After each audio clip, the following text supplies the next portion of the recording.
Okey, terima kasih kerana masih lagi bersama dengan saya di saluran memanah kegemaran anda, Awesome Archery. Yes. Okey, hari ini saya nak share dengan anda semua satu info dan juga ilmu yang sangat awesome dan sangat bernilai tinggilah bagi mereka yang appreciate, okey, mereka yang menghargai seni ataupun aktiviti memanah ini, atau utamanya mereka yang praktis Turki style ataupun memanah gaya Turki. So anda kena tahulah salah seorang tokoh yang ada memberi sumbangan yang besar kepada aktiviti memanah di Turki, seorang legend ataupun master, master. Generasi sekarang ada yang dah mula sedar, pengkaji-pengkaji sejarah mula mengambil part lah untuk mengembalikan semula kegemilangan aktiviti ataupun aktiviti memanah. Okey, so tokoh yang saya maksudkan ini adalah seperti mana yang ada di skrin, namanya adalah Najmuddin Okyay. Okey, sorry lah kalau pronunciation Turki saya tak berapa betul, tapi nama Najmuddin ni macam nama orang Melayu, Najmuddin kan. Tapi lebih kurang begitulah bunyinya. Dan ia dikenali sebagai The Man Who Knew a Thousand Arts. Okey, saya akan explain kenapa dia dapat title ataupun gelaran The Man Who Knew a Thousand Arts. Saya share sikit lah dia punya biografi dia. Dia lahir tahun 1883 hinggalah 1976. Alright, dan dia lahir di Istanbul, dan meninggal pada tahun 93 tahun, Dan saya ada baca sikit lah background biografi beliau, especially kalau anda pun boleh tengok dekat Wikipedia mention tentang beliau ni meninggal dunia sebab apa, bukan hanya sekadar beliau ni adalah seorang tokoh yang sangat luar biasa, seorang imam, seorang artis sangat hebat. Dan pada tahun 93 pada umur 93 tahun ni beliau meninggal dunia di masjid, saat ketika sedang solat. So inilah insan yang sangat mulia, mudah-mudahan Allah merahmati ruh beliau. So Najmuddin memang merupakan seorang model, role model yang sangat terkenal lah di Turki, dan dia dah memang orang ramai respect lah sebagai true Ottoman. Dan dia juga salah seorang yang terkenal sebab dia pun memang suka dengan aktiviti memanah, Ada setengah orang kata dia ni bukan boya, tapi dia memang practice archers. Dia tidak membuat busur, tapi dia dikenali sebagai orang yang repair atau memperbaiki busur-busur lama. Jadi ada busur-busur yang dah lama, jadi beliaulah yang memperbaikinya. Tapi apapun, dia sangat awesome. Dan nama dia Najmuddin Okyay. Okay, kalau tengok Najmuddin Okyay ni sebenarnya adalah singkatan Ok dengan Y. Alright, Ok dengan Y. Ok ni sebenarnya bermaksud arrow. Okay, Ok adalah arrow, Y bermaksud panah, ataupun bow dalam bahasa Turki lah. So that's why digabung anak panah dengan busur, dia panggil Okyay. So nama sebenarnya Najmuddin Okyay adalah gelaran, So beliau adalah seorang yang sangat terkenal, dan bayangkanlah dengan usia ni pun gambar lama lah, sangat legend.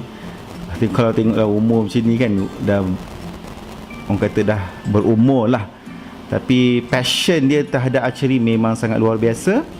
Dan direkodkan bahawa Najmuddin ni belajar memanah daripada Saifuddin Effendi, the archery teacher of Sultan Abdul Aziz. So dia punya teacher, dia punya guru memanah ni namanya Saifuddin Effendi. Boleh tengok di internet, boleh google nama ni. Dan bila dia berguru, dia belajar, dan akhirnya dia punya talent tu terselah, dan dia dipanggil ataupun dia dijemput sebagai orang yang penting di Museum Tentera Istanbul, Military Museum Istanbul. So dia dibenarkan untuk repair dan menggunakan busur-busur yang ada di museum. So itulah sumbangan dia yang sangat luar biasa, sangat awesome.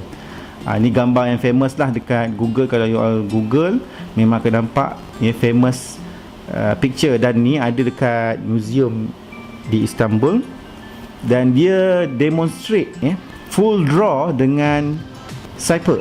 Okey, kalau pernah dengar Cypher, okey, kalau you all tengok dekat betul-betul dekat sebelah, dekat dia punya bone hand dia ni, okey, ini diguna Cypher. Cypher ni saya akan cover topik Cypher ni apa, tapi mudahnya Cypher ni adalah dia macam glove untuk kita letak anak panah atas glove tu. So maknanya dia melindungi tangan kita daripada terkena anak panah. Dan juga Cypher ni digunakan di kalangan tentera Turki, dan mereka menggunakan anak panah yang pendek.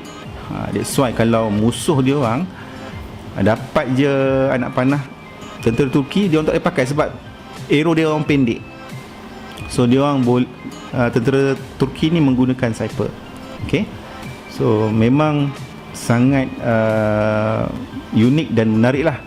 Dan memang direkodkan bahawa Najmuddin ni telah mempromosikan ataupun membuat demonstrasi di banyak tempat, dan semua orang kagum lah dengan dia punya style, dia punya talent sebab apa, dia belajar daripada seorang guru yang sangat awesome juga.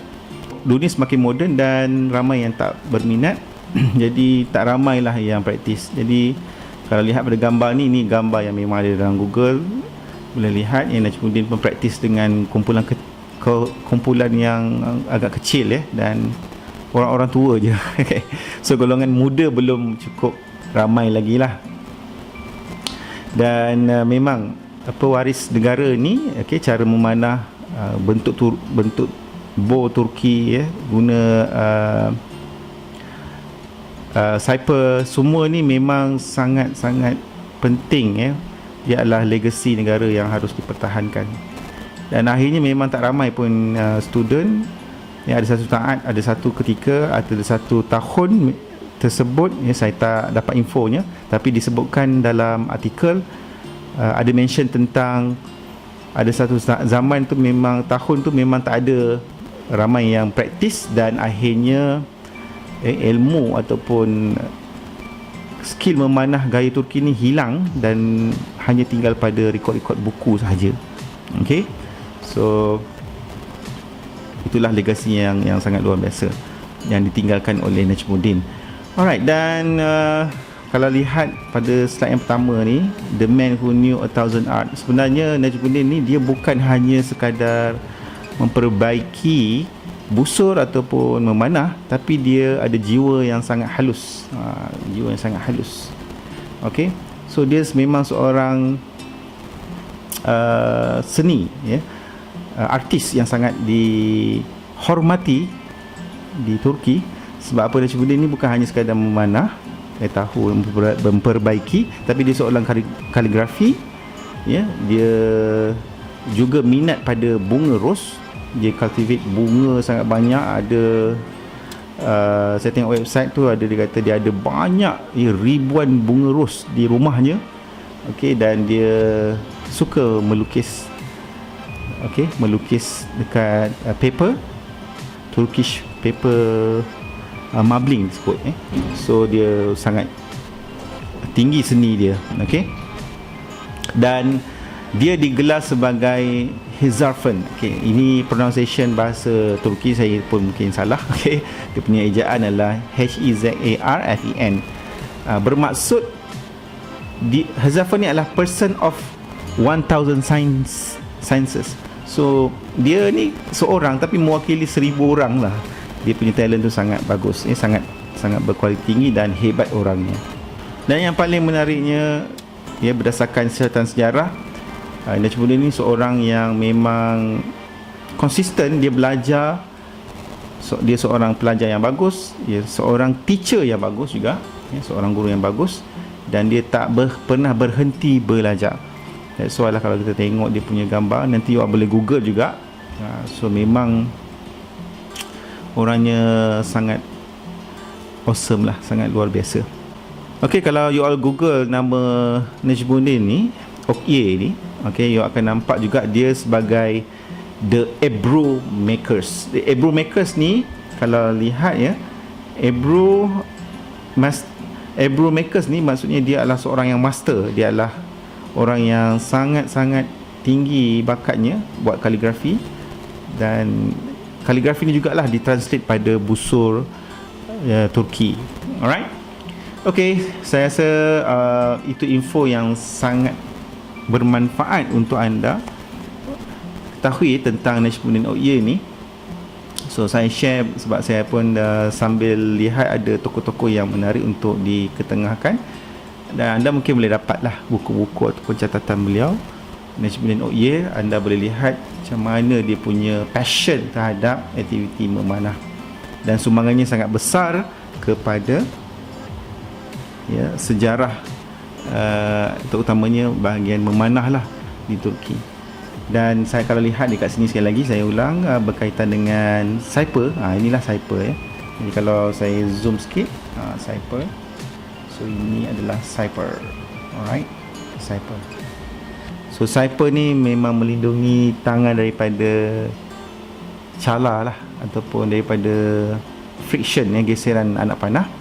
Dan kat sini dia pakai arrow panjang, tapi sebenarnya Cyper ni digunakan oleh tentera Turki dengan arrow yang sangat pendek. Okey, sangat pendek. Okey, saya harapkan perkongsian ini bermanfaat dan memberikan sedikit info, gambaran dan juga inspirasi kepada anda.